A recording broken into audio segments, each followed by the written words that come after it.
তা বন্ধুরা, আজ তোমাদের দাদাভাইয়ের কিন্তু কাজ নেই। তা কাজ নেই বলে সকালে গিয়েছিল মাঠে। তা মাঠে পানি ফল গাছ লাগানো হয়েছে, সেই জন্য দাদাভাই গিয়ে দেখলো যে পানি ফল গাছ সার দিলে ভালো হয়। তাই কৃষ্ণার বাবা চলে গেছিলো সার নিয়ে আসতে। তা 2 রকম সার আনার কথা ছিল। তা কৃষ্ণার বাবাই জানে বস্তার মধ্যে 2 রকম আছে না 1 রকম আছে। আর সকালে তোমাদের দাদাভাই বলছিল যে পরোটা খেতে ইচ্ছে করছে। তাই আমি বললাম ঠিক আছে, তাহলে বাজারে খেতে হবে না, তুমি তাহলে সার নিয়ে এসো, আমি বাড়িতেই বানিয়ে দিচ্ছি। সেই জন্য দেখো আমি বাড়িতেই বানিয়ে দিয়েছি, পরোটা আর আলু চচ্চড়ি করে দিয়েছি। বাবার আমার প্রচণ্ড গ্যাসের সমস্যা, সেই জন্য বাইরের কোনো জিনিস খেতে কৃষ্ণা বাবা খেতে চায় না। সেই জন্য আমি বাড়িতেই বানিয়ে দিয়েছি। তা আমি দোকানের মতো অতটা পারি না, কিন্তু যেরকমই পারি বাড়িতে আমি বানিয়ে দেওয়ার চেষ্টা করি। তা কৃষ্ণাকে দিয়েছি আগে। কৃষ্ণাকে দেওয়ার পর ওর বাবার খুব জোরে খিদে পেয়েছিলো, ওই জন্য ওর বাবা কী করেছে, গামলা নিয়েই বসে পড়েছে। আর এখন এই সারগুলো কৃষ্ণার বাবা এক জায়গায় ভালো করে মাখিয়ে নিচ্ছে, যাতে জমিতে গিয়ে দিতে সুবিধা হয়। তা ওই বাড়িতে এখনও হাঁড়িটা আনা হয়নি, হাঁড়ির মধ্যে দিয়েই সারটা জমিতে ছড়ানো হয়। জমিতে যাওয়ার আগে কৃষ্ণার বাবাকে বললাম যে লাউ গাছে আর এই পাশে একটু ওল গাছের চারা আর লাউ গাছ মানে ক্যারেটে বসানো হচ্ছে, তো ওতে একটু সার দিয়ে দিতে। তো ওইগুলোতে সার দিয়েই কৃষ্ণার বাবা একটু ফুল গাছগুলোতে সার দিয়ে দিচ্ছে, কারণ অনেক দিন না সার দেওয়া হয়নি এগুলোতে। বিশেষ করে যে বাড়িতে যে সবজির খোসা পচা সেগুলো দিয়েই বসানো, তা আর সার দেওয়া হয়নি। তা সার নিয়ে এসছে বলে আমি বললাম যে একটু সার দিয়ে দিতে। আর এইগুলোতে নয়, অনেক সবজি লাগানো হয়েছে, সবজি গাছগুলো সব নষ্ট হয়ে গেছে। তো এই পাশেও কটা ওলের চারা পেঁপের চারা বেঁচে আছে, আর এই কুমড়ো গাছটাই বেঁচে আছে। কুমড়োর জালে ধরছে কিন্তু নষ্ট হয়ে যাচ্ছে, ওই জন্য ভাবলাম তাহলে কুমড়োর ডাঁটা কেটে আর একটা ডাঁটা কেটে আর রান্না করি। কুমড়োর ডাঁটা খেতে কিন্তু আমার খুব ভালো লাগে, সেই জন্য কুমড়োর ডাঁটা আমি বেশি রান্না করিনি, অল্প করেই রান্না করেছিলাম, কিন্তু এত সুন্দর হয়েছিল যে কুমড়োটা দুপুরবেলাতেই শেষ হয়ে গেছে। তাই কৃষ্ণার বাবা এখন সারগুলো নিয়ে মাঠে যাচ্ছে। তাই সারগুলো দেখো বলছি মাথায় নিতে, কিন্তু ওইভাবে উঁচু করে নিয়ে চলে যাচ্ছে। তা আজ না আমরা একটু বাজারে যাব, কারণ আমার বড় যা বিয়ে হয়ে এসছে নতুন, তো ও একটু বাজারে কিছু কিনবে, ও তেমন কিছু এখানে তো নেই, ওই জন্য ও বাজারে যাবে কিনতে। তো আমাকে বললো ওর সঙ্গে একটু যেতে। তা কৃষ্ণার বাবাও বাজারে যাচ্ছিলো, তো আমি কৃষ্ণার বাবার সাইকেলে করে যাচ্ছি, আর আমার বড় যা আমার ভাসুরের সাইকেলে করে আগে গেছে। তা দেখো আমাদের রাস্তার কী অবস্থা, আমি আগেও একদিন বলেছিলাম তোমাদেরকে আমাদের রাস্তাঘাট ভীষণ সুন্দর। তা দেখো এই হচ্ছে আমাদের রাস্তা, আর এই রাস্তাতে মানে ঠিক মতো সাইকেলও যায় না, মানুষ তো হাঁটতে পারে না, তা ঠিক মতো সাইকেল কীভাবে চলবে। আর এটা আমাদের গ্রাম থেকে বেরিয়ে বাজারের মধ্যে এসেই কিন্তু আমরা জুতো দোকানে চলে এসেছি, কারণ আমার জায়ের জুতোটা ছিঁড়ে গেছে, ওই জন্য ও জুতো নিতেই গেছিলো, আর তার সাথে কিন্তু আরও কিছু কেনাকাটা করেছে। আমি কৃষ্ণার বাবাকে বললাম আমার একটা জুতো পছন্দ হচ্ছে, তো কৃষ্ণার বাবাকে বললাম জুতো কিনে দিতে। কৃষ্ণার বাবা বললো এখন হবে না, পরে সেদিনই জুতো নিয়ে দিয়েছি, ওই জন্য আমার আর জুতো নেওয়া হলো না। ওখান থেকে বেরিয়েই চলে আসলাম স্টেশনারি দোকান থেকে, আর এখান থেকে সোজা বাড়িতে। হরে কৃষ্ণা, রাধে রাধে। কেমন আছো তোমরা? আশা করছি তোমরা সবাই খুব ভালো আছো। আমি সাগরিকা আবার চলে আসলাম একটা নতুন ব্লগ নিয়ে। তো বন্ধুরা, বাজারে গিয়েছিলাম, তোমরা দেখলেই আর কি প্রয়োজনীয় জিনিস লাগতো, তা সেগুলো আমি এতদিন নিতাম না, গুরুত্ব করে নিই। তা আমি গেছি যে কালো, ভাবলাম হাতের সামনে পড়েছে দেখে তো আমি নিয়ে আসছি।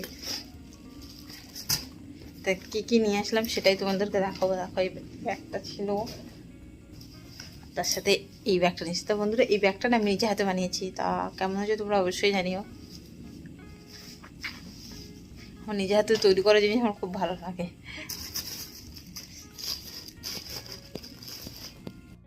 তো দেখো এইটা কি আছে তোমরা একটু বলো তো। এটাই আছে একটা ভাঁড়।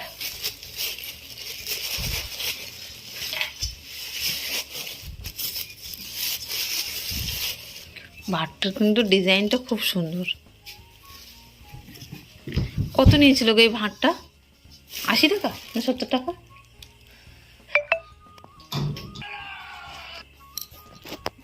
এই যে ভাঁড়টা কিন্তু 80 টাকা নিয়েছে, আর মনে হচ্ছে না যে ভাঁড়টায় টাকা ফেলেছে, কিন্তু না, ভাঁড়ের ভিতরে কোনো মাটির কোনো দলা ছিল আছে হয়তো, ওই জন্য ঠং ঠং আওয়াজ হচ্ছে। কৃষ্ণার বাবা বলছে এটা ভাঁড় না, এটাকে বলে ভান্ডার।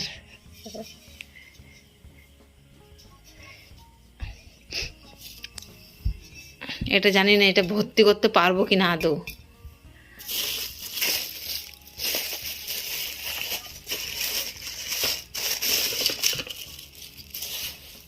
তা কি বলবো, আমার সিঁদুরটা কিন্তু অনেক দিনেই বলতে গেলে বেড়ে গেছিলো। তা আমি আজ নিয়ে আসি কাল নিয়ে আসি বলে বলে আর নিয়ে আসছিলামই না।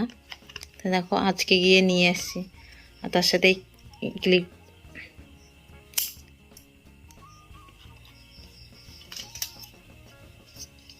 এই কালার ক্লিপগুলো আমি মানে কোনো সময় ব্যবহার করিনি, তাই আমি ভাবলাম এই কালারগুলো নেই, লাল নীল তো অনেক নিয়েছে, এইগুলো একটু নিয়ে ব্যবহার করে দেখি।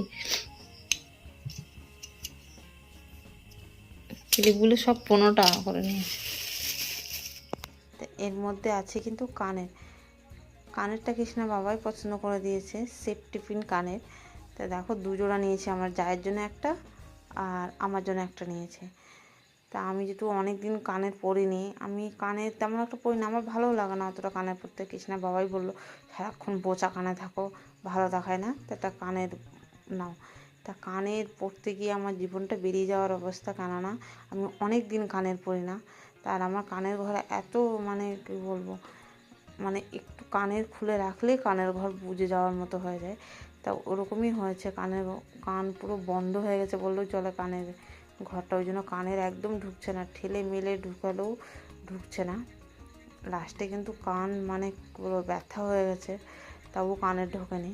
তো এই পাশেরটা যা হোক কষ্ট মষ্ট করে ঢুকিয়েছি, কিন্তু ওইটা আর পারিনি। ঠিক আছে, কান ব্যথা হয়ে গেছে, কানের আর পড়তে পারছিলাম না।